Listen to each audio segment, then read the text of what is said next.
Apprenez la mer en regardant Cap sur la pêche française avec Pavillon France.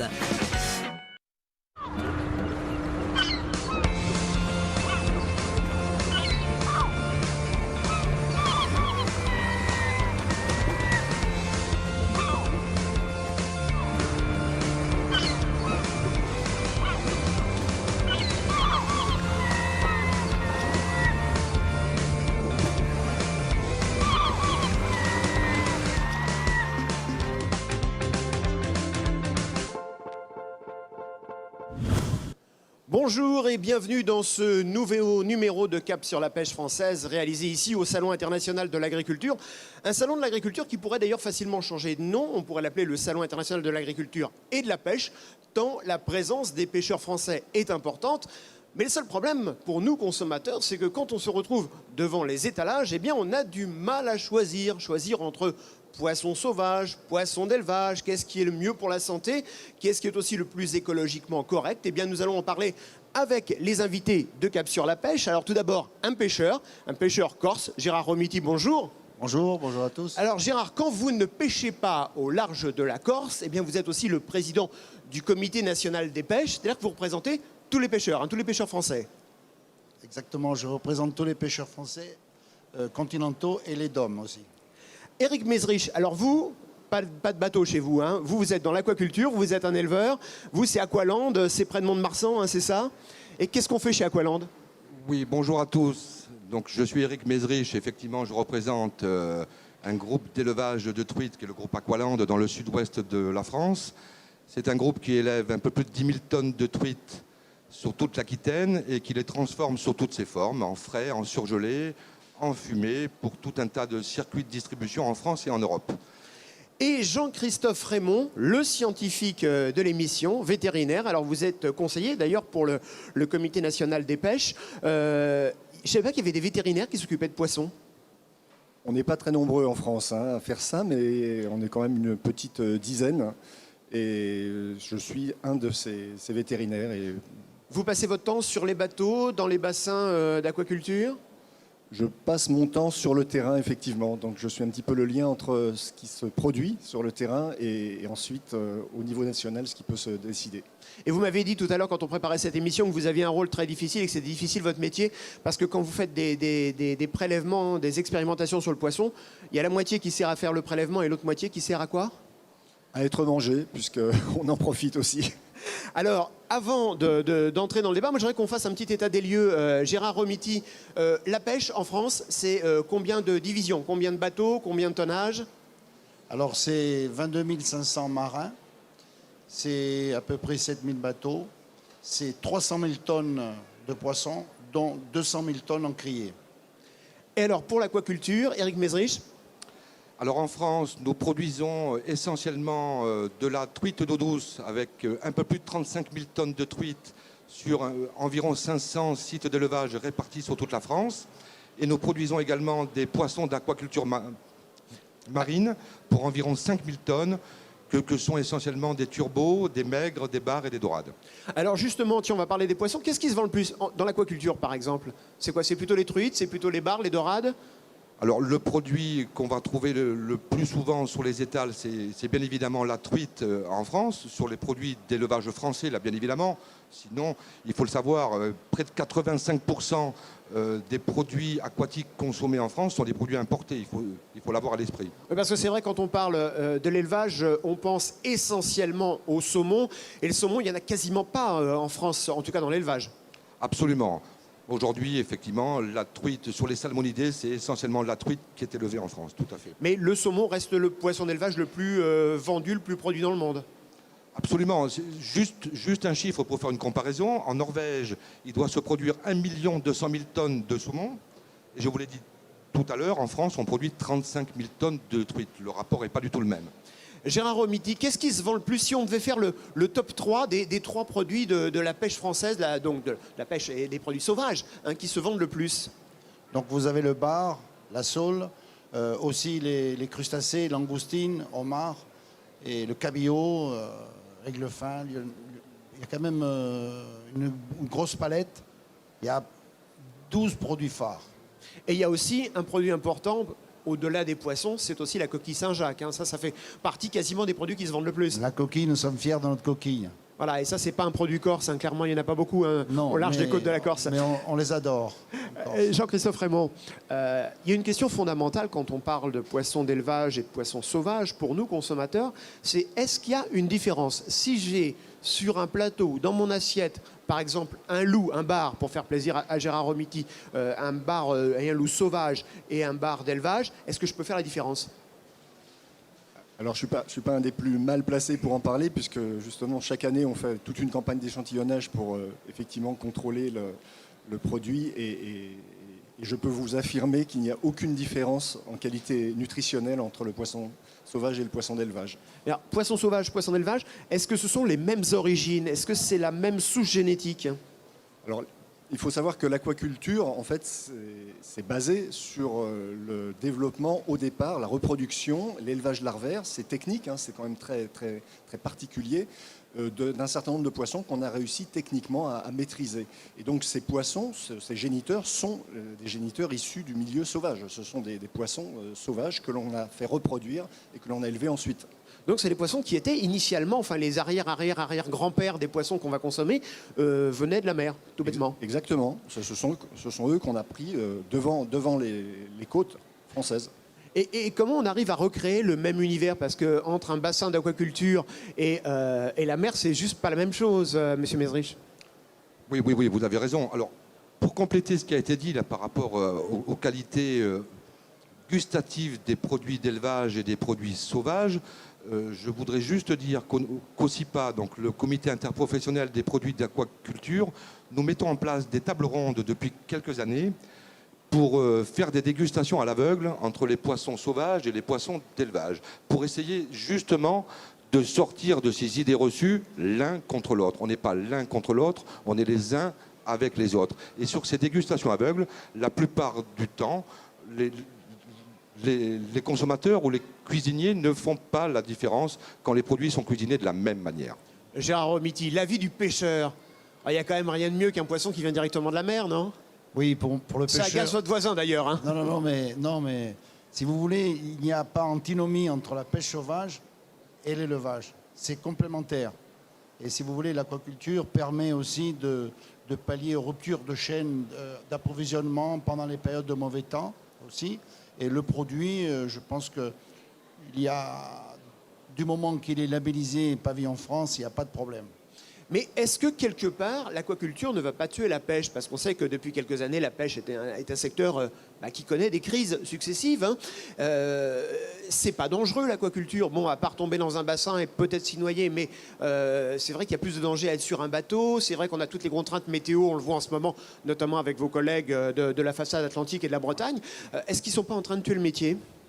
Pas du tout, pas du tout. Je pense que les petits pêcheurs, je parle pour les moins de 12 mètres, dans quelques années, au Comité national, nous avons une politique d'installation de jeunes et ce sera un pêcheur de demain, ce sera quelqu'un qui pêchera 50% de pêche sauvage, 25% en aquaculture et 25% sur le tourisme au niveau de son territoire. C'est-à-dire que les pêcheurs, ça va être un petit peu comme pour les agriculteurs. À une certaine époque, il y avait cette transition. On avait dit, on ne va plus parler d'agriculteurs, mais d'agro-managers ou d'agri-managers. Les pêcheurs vont devenir aussi des managers de petites PME dans plusieurs secteurs différents. Tout à fait. Il y aura un complément d'activité, ça s'appelle la pluriactivité. Nous allons vers la formation de ce type de jeunes, parce qu'il y a une vraie demande de terroir, le tourisme en demande. Donc je crois qu'il y a, justement, nous sommes, je dirais, complémentaires. Alors là, il y a une belle unanimité entre vous. On sent que vous vous aimez bien, que vous vous appréciez. Sauf que moi, consommateur, quand je vais dans un rayon d'une grande surface ou chez un poissonnier sur un marché, que je vois deux poissons, un sauvage, un d'élevage, alors la différence du goût, je la fais peut-être pas, mais alors la différence de prix, elle est évidente. Comment on l'explique, cette différence de prix, Gérard Romiti ? Écoutez, après c'est la mercuriale, mais disons que ce qui se passe, lorsque vous avez un étiquetage, Pavillon France, c'est très important, vous êtes sûr que du pont du bateau jusqu'à votre assiette, la traçabilité est liée. Ça, c'est important et je pense qu'il faut y mettre le prix. Les gens sont prêts à mettre le prix qu'il faut, là où il faut. Il y a une réelle demande et il y a des prix pour tout le monde. il n'y a pas qu'une ségrégation de prix ou pour un certain niveau de gens. Il y a du poisson pour tout le monde. Alors je dis, apprenons à manger du poisson selon les saisons. Ça, il va falloir travailler ensemble. Alors on va en reparler de la saisonnalité des poissons. Eric Mesrich, la traçabilité, vous l'avez aussi, vous. Alors pourquoi les poissons d'élevage sont moins chers que les poissons sauvages? Ils sont moins chers pour une raison extrêmement simple, c'est qu'on maîtrise les coûts de production de nos produits. C'est aussi simple que cela, alors que sur la pêche, on va être plutôt sur des logiques de marché d'offres et de demande, et avec des périodes où le poisson est pêché en faible quantité, donc les prix remontent. C'est aussi simple que ça. Mais ce que je veux dire, encore une fois, c'est que sur les rayons, souvent, peuvent cohabiter deux poissons identiques, un bar par exemple, et on peut trouver, on le voit de façon très régulière, un bar de ligne qui pèse 1 kg ou 1,5 kg qu'on va retrouver à 35 ou 40 euros le kilo, et à côté un bar d'élevage qui va être portion entre 300 et 400 grammes et qu'on va retrouver autour de 15 ou 20 euros le kilo. Il n'y a pas de problème par rapport à ça et le consommateur s'y retrouve assez bien. Gérard Romiti. Oui, je voudrais dire, ce qui fait la différence du prix aussi, c'est les moyens qu'on a. Eux, ils sont plus près des côtes. Ils n'ont pas les mêmes risques. Nous avons des unités, nous souvent, qui sont obsolètes, qui sont très gourmandes en carburant. Nous avons beaucoup plus de frais d'approche. Donc c'est vrai que peut-être ça peut justifier aussi une différence de prix. Mais je tiens à préciser les gens ne font plus la différence. Les gens, ce qu'ils veulent, c'est de la qualité, de la traçabilité et du bon produit. Et il y en a qui sont prêts à mettre quelques euros de plus. Alors, monsieur Raymond, est-ce qu'on peut tout élever? Est-ce que dans l'aquaculture, on peut tout faire? Est-ce que toutes les espèces peuvent s'élever? Alors, il faut savoir qu'au départ, on est allé au plus simple aussi pour pouvoir élever un certain nombre d'espèces. On peut estimer qu'actuellement, pour chaque famille de poissons, on peut élever une espèce au moins de ce poisson-là. C'est un problème de marché, de demande, d'offre, et on a parmi les meilleures équipes de recherche quand même en France, en aquaculture, on a quand même parmi les meilleures équipes mondiales. Il faut quand même le rappeler, le souligner. Et ce sont quand même des gens qui ont permis le démarrage aussi de l'aquaculture française et européenne même, et qui permettent maintenant aussi de basculer sur d'autres espèces s'il y en a besoin. Par exemple, est-ce qu'il y a des projets sur des nouvelles espèces? Parce que là, pour le moment, on reste court sur la truite, sur le bar, sur la dorade. On est quand même un peu plus large. Hein. On a quand même on a l'esturgeon, on a la truite, on a le saumon, on a la dorade, on a le bar, on a le maigre, on a la sole. Ça fait quand même un certain nombre d'espèces. Alors, tiens, justement, on parlait de l'esturgeon. Eric Mesrich, alors, on va revenir sur la saisonnalité, Gérard Romiti, dans un instant, mais l'esturgeon, c'est quand même une très très belle réussite française. Hein. C'est pas loin de chez vous, hein. D'ailleurs, c'est en Aquitaine, ce fameux caviar d'Aquitaine dont personne ne voulait à une certaine époque, aujourd'hui qui se hisse parmi les premiers caviars au monde. Vous avez raison de le rappeler, c'est une particularité effectivement de la France d'avoir misé sur la production de cette espèce il y a quelques décennies. Et aujourd'hui, effectivement, il est fort de constater qu'on est parmi les premiers producteurs mondiaux de caviar, avec un caviar effectivement d'une qualité exceptionnelle. C'est très intéressant pour nous sur la totalité des poissons d'élevage, parce que ce produit très premium tire tout l'élevage vers le haut. Et justement, quand on parle des esturgeons, ce sont des énormes poissons. Comment ça peut se faire, ça, dans un bassin, pour que ces poissons cohabitent? Parce qu'ils sont immenses, les esturgeons. Écoutez, il n'y a pas de problème. Aujourd'hui, ce sont des gros poissons effectivement qui pèsent entre 5 et 8 kilos. La particularité de l'élevage des esturgeons pour faire du caviar, c'est le temps. Il faut beaucoup, beaucoup de temps. Et avant qu'on puisse obtenir du caviar, il faut élever des poissons pendant 8 à 10 ans. Ça veut presque dire, pendant 8 à 10 ans, de ne pas dégager du chiffre d'affaires pour pouvoir produire et vendre du caviar. Rendez-vous compte. Donc si je vous comprends bien, ceux qu'on a pris pour des hurluberlus il y a une dizaine d'années quand ils ont fait du caviar, aujourd'hui commencent à gagner sérieusement bien leur vie, quoi. Absolument. Alors Gérard Romiti, on va reparler de la saisonnalité du poisson. Moi je ne savais pas qu'il y avait une saisonnalité pour le poisson. Par exemple en ce moment là, on est à la fin de l'hiver, qu'est-ce qu'on trouve? Mais là, en ce moment, on trouve de la saule, un gros apport de saule, parce qu'il y a eu des mauvais temps. Bon, cabillaud. Et si vous voulez, c'est très important. Donc il va falloir instaurer ce que j'appellerais la confiance. Un peu comme dans Le Petit Prince, je ne vais pas vous citer le renard parce que c'est important, on n'en a pas le temps, pardon, mais c'est le rapport de confiance qui manque entre le consommateur et, je dirais, le producteur. Donc, d'où le pêcheur, bien sûr. Et ça, je crois que nous sommes ici pour le prouver. Et Pavillon France, justement, permet d'avoir cette traçabilité. J'insiste beaucoup sur ce mot, la traçabilité, parce que je pense qu'il y a des émissions qui sont faites à charge. Nous avons des ONG aussi qui nous provoquent un peu, mais nous sommes là aussi pour répondre avec elles, et je pense que ça nous fait du bien, un peu de provocation aussi. Hein. Ah bah justement, tiens, on va parler des sujets qui fâchent maintenant. Alors c'est vrai que je parlais tout à l'heure des consommateurs comme nous qui avons du mal à choisir devant les rayons. C'est vrai qu'on entend tout et le contraire de tout. Alors, si on parle de la pêche par exemple, on dit oh là là, les pêcheurs ils raclent le fond des océans, ils appauvrissent la ressource, faut tout arrêter. Et on se dit ah génial, on va prendre du poisson d'élevage. Seulement voilà, quand on achète du poisson d'élevage, je dis mais attendez, ils nous polluent les rivières, il y a des problèmes de consanguinité, il y a des problèmes. Enfin bon, alors moi je sais plus. Essayez de me convaincre. Éric Mézrich d'abord. Vous polluez les rivières ? Vous avez tout à fait raison. Non, on ne pollue pas les rivières. Je croyais que vous allez me dire que j'avais raison de dire que vous polluez les rivières. Non, vous avez raison de mettre le doigt là-dessus, parce qu'effectivement, Gérard l'a dit tout à l'heure, nous devons apporter de la confiance aux consommateurs. C'est ça qui est important aujourd'hui, parce qu'aujourd'hui, il y a une offre très très large sur les rayons, et le consommateur, il ne sait pas toujours ce qu'il achète. Donc il faut donner de la lisibilité aux produits. Les choses ont été faites avec Pavillon France sur les produits de pêche. Les aquaculteurs français l'ont fait de la même manière en mettant en place une charte qualité qui s'appelle Aquaculture de nos régions et qui répond à un certain nombre de critères en matière de pratique d'élevage, en matière de traçabilité, en matière de fraîcheur absolument totale. Le consommateur aujourd'hui est demandeur de produits sur des lieux de consommation à proximité des lieux de production. Enfin là, vous me vendez votre argumentaire. Moi, je vous pose la question précise. Est-ce que vous polluez les rivières avec l'aquaculture ? Absolument pas. Je vous ai répondu. Aujourd'hui, une pisciculture, c'est un site qui est extrêmement contrôlé. En entrée de pisciculture ou en sortie, il y a des contrôles chaque jour de l'eau qui repart dans la nature. Et Gérard Romiti, est-ce que vos bateaux, en Corse ou ailleurs, raclent le fond des océans, sont des sortes de bulldozers de la mer ? Non, je m'inscris en faux parce que nous travaillons.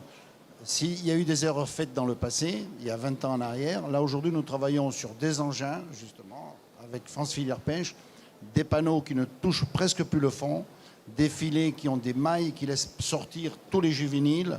Donc il y a quand même un travail là aussi très très bien encadré.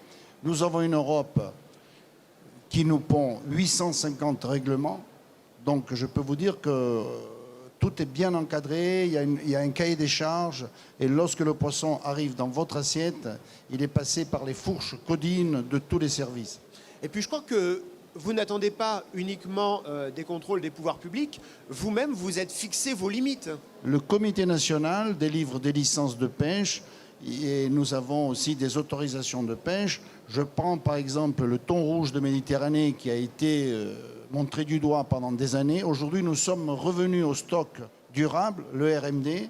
Nous avons reconstitué les stocks sur le cabillaud, sur la saule, sur plusieurs espèces, sur le pli par exemple. Donc, nous sommes aujourd'hui au rendement des années 1970. Vous vous rendez compte Tout ça parce que vous êtes autocontrôlé, que vous avez vous-même décidé à un moment d'arrêter la pêche, par exemple, du thon rouge ?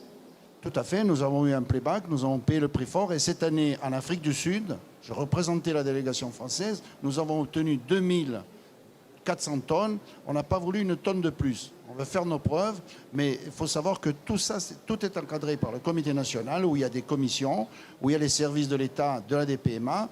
Et si vous voulez, on est inscrit dans cette pêche durable et responsable. Au contraire, c'est l'avenir pour les jeunes, pour nos enfants.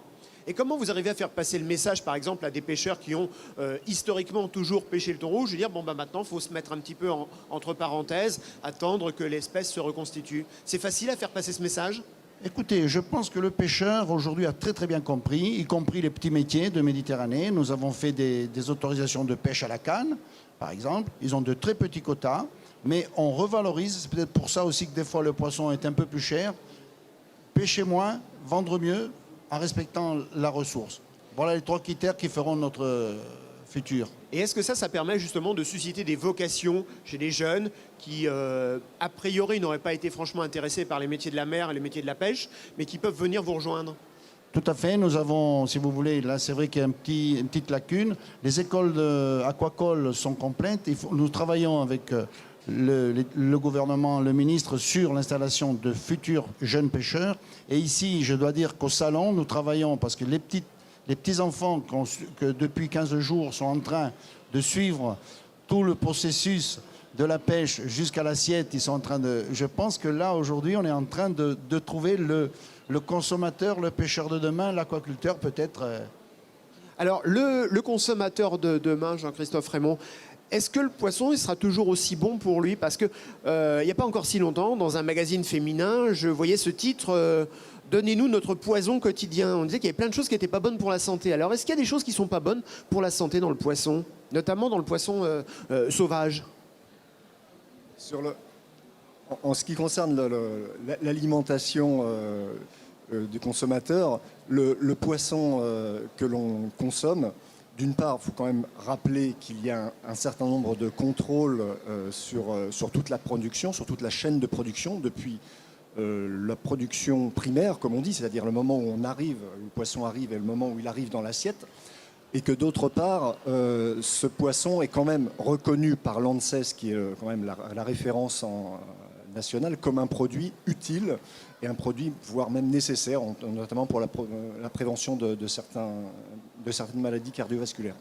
Malgré tout, il y a certains poissons qui sont pêchés dans des zones où il ne faut pas se raconter l'histoire. Il y a des problèmes de pollution, je pense plutôt mer du Nord et au-dessus. Est-ce que ça a un impact et est-ce qu'on retrouve des polluants, par exemple, dans la chair du poisson? Alors, il faut savoir que ce que l'on mange n'est pas forcément, ne provient pas d'une zone très précise. Ce que l'on mange, c'est un panel de tout ce qui est produit en France, dans les différentes régions. Donc c'est une moyenne. Et d'autre part, concernant les polluants, vous avez de toute façon un certain nombre d'activités humaines qui sont du passé, du présent et peut-être, on peut l'espérer, qui seront maîtrisées dans l'avenir. Et ce panel, finalement, arrive de toute façon dans notre société actuelle, que ce soit sur la pêche, que ce soit sur l'alimentation en général. Et vous avez un certain nombre de normes qui sont édictées pour protéger le consommateur. Et ces normes, elles sont surveillées, elles sont contrôlées. Et justement, quand vous arrivez avec un bateau, Gérard Romiti, oui, vous êtes contrôlé? Ces contrôles-là, ils existent aussi? Nous sommes contrôlés en mer. Nous sommes contrôlés par journal électronique, nous sommes contrôlés dans les criées, nous sommes contrôlés sur les marchés, donc il n'y a que des contrôles. Et je crois que vous avez un système de permis à points. Alors contrairement aux automobilistes, vous, on vous rajoute des points, mais plus vous en avez, moins c'est bon. Oui, merci Madame Damanakis. Donc nous avons un permis à points. À 18 points, si l'infraction est avérée, vous restez 2 mois à quai. À 36 points, donc 6 mois à quai, et à 90 points, vous avez perdu vos autorisations de pêche, votre bateau n'a plus d'autorisation de pêche, c'est-à-dire il devient un fantôme le long des quais. Donc c'est quelque chose qui est quand même une aberration, la profession se révolte, la profession va demander à ce qu'au moins il y ait des rattrapages de points et que les points ne suivent pas l'unité. Bon, Éric Médrich, vous, dans l'aquaculture, vous n'avez pas ce genre de problème? On ne va pas fermer le bassin et couper l'eau? Non, vous avez raison. Mais en revanche, les contrôles existent à toutes les étapes de la production de nos poissons. Chaque jour, chaque lot qui rentre dans une usine pour être transformé, pour être proposé aux consommateurs, exige un contrôle extrêmement strict de nos poissons.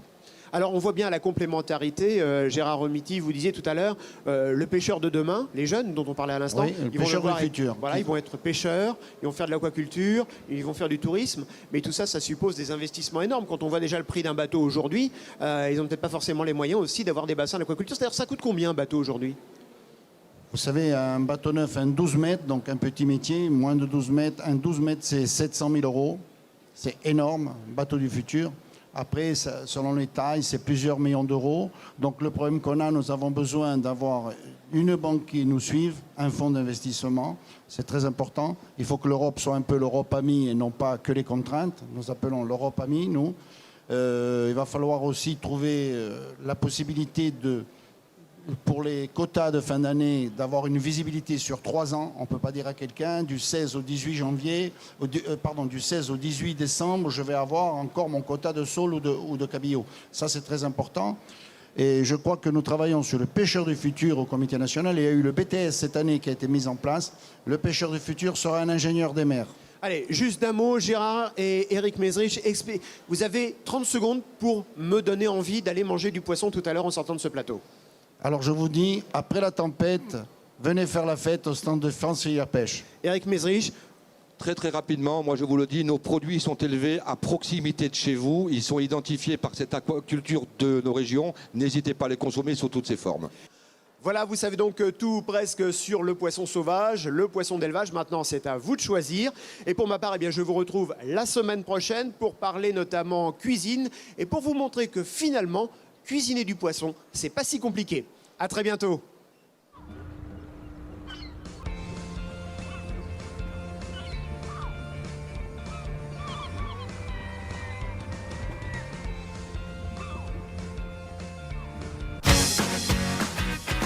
C'était Cap sur la pêche française avec Pavillon France.